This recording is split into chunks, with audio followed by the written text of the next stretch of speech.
Thank you, Rabbi Berg and Abby Wolof, for a beautiful service this morning.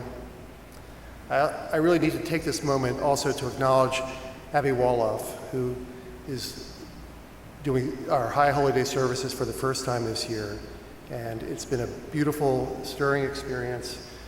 Your musical leadership and your spirituality has moved us. I stand here today on Yom Kippur 5781, looking out on a nearly empty sanctuary.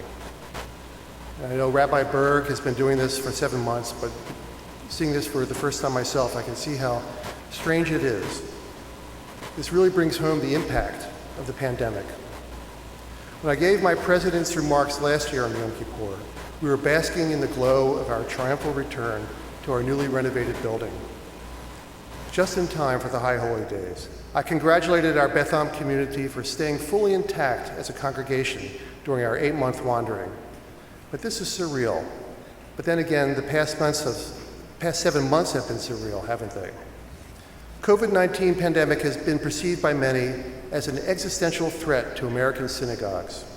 Will synagogues remain relevant if we can simply drop in and watch from home without paying dues? Will the bonds holding the Jewish community together begin to fray if we are not able to gather for worship, learning, and celebrations? Will the virtual-only services erode our members' desire to seek comfort from being surrounded by our community and teachings from our rabbis? At the outset of this pandemic, I was really concerned about the implications for Beth Am. But as time has progressed and we adapt to a new normal, I've become reassured by the data. Contrary to our initial fears, Beth Am's membership has remained stable.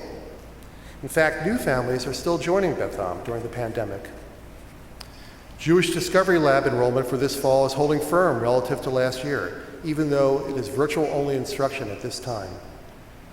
The 5780 Open Doors Annual Fund performed better than we had expected in view of the pandemic and the shock to the economy. On a typical Shabbat, we average about 100 unique devices attending our live stream services. This is actually more than the average in-person attendance prior to the pandemic. Our live stream from the sanctuary with the embedded Zoom Torah service is the talk of the town. We owe thanks to Janet Horn and Alan Yusby for their generosity in funding our high-quality live stream technology. Thanks to an initiative conceived and funded by Jerry and Carol Doctorow, we engaged a social media consultant to market Beth Am's High Holy Day services this year. We had over 75 new attendees in our Rosh Hashanah services. While most were from the area, some were from all over the country and even from Europe. Thanks to the determined leadership of Paula Singer, Ashley Pressman, Adam Kutcher, and many, many others who volunteered to participate, the strategic plan was completed during the pandemic, and it was approved by the Beth Am Board of Trustees in our September meeting. Look for more information on the strategic plan this fall.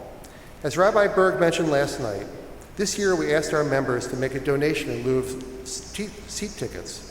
As of today, these donations have yielded over 70% of our average High Holy Day ticket revenue. We have even received donations from several non-Beth Am members. If you haven't had a chance to donate, please do so. It is not too late. So what does all this tell us? It tells me that Beth Am remains a vibrant and cherished institution, an enduring and important part of our lives. The investment you, our congregants, have made in Beth Am is yielding powerful dividends. I personally had a chance to appreciate the value of Beth Am when my mother-in-law passed away earlier this month. Rabbi Berg provided support and counsel for my wife, Gail. Beth Am took care of all the logistics for the virtual Shiva. What was most moving, however, was the number of Beth Am members who attended the Shiva. This, for me, really highlighted the enduring strength and value of this community. This period of social distancing and being a virtual-only congregation long ago became tiresome. It's painful to think it may go on for many more months. I especially felt this last night watching the Kol Nidre service on my laptop. It was a beautiful, stirring service, and I was with my family. Yet the majesty of this sanctuary and the powerful feeling that I usually get, being surrounded by the entire congregation, was missing. I must remind myself to view this strange episode in proper context. The arc of Jewish history is long, and we as a people are very resilient. On Rosh Hashanah, we heard a conversation with Rabbi Berg and his friend from rabbinical school, Rabbi Gershom Sizomu in Uganda.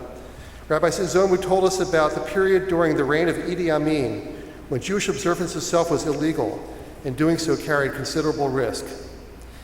Yet the Jewish community in Uganda remained intact and continues to grow.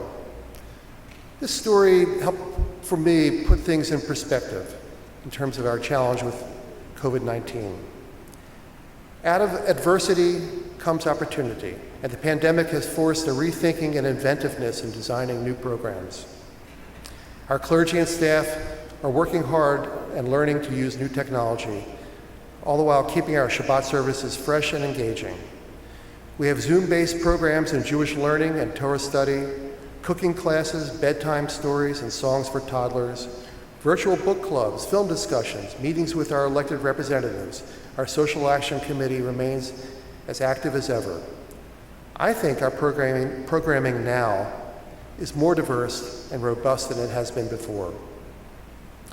The High Holy Days are, of course, the most important part of the Jewish calendar, requiring months of preparation. This year, because of the pandemic, the High Holy Day services had to be completely reimagined. How to create an engaging, meaningful, and spiritual experience for our congregants who are watching remotely on their laptops and smartphones. Rabbi Berg, Abby Woloff, Rabbi Kelly, and David Rothenberg had to develop an entirely new playbook, requiring enormous amounts of hard work, resourcefulness, and creativity. Our Utah Place home may be temporarily closed, but our community and the work of the synagogue is ongoing. I want to close by thanking each of you, our members, for staying the course with Beth Am these past 7 months. Beth Am is here for you, and we need your continued support and your financial support to ensure that we are all here together on the other side of this pandemic. Our operating costs remain essentially unchanged, so please renew your membership, respond to our annual fund appeal, and encourage your friends to check us out and see what makes Beth Am so unique. This episode will end, hopefully soon, and we will gather again here on Utah Place for worship, for our beloved Kiddush luncheons, for bar and bat mitzvahs, for baby namings and ofrofs, for funerals and shivas. I can only think about how sweet that will be. Shana Tova.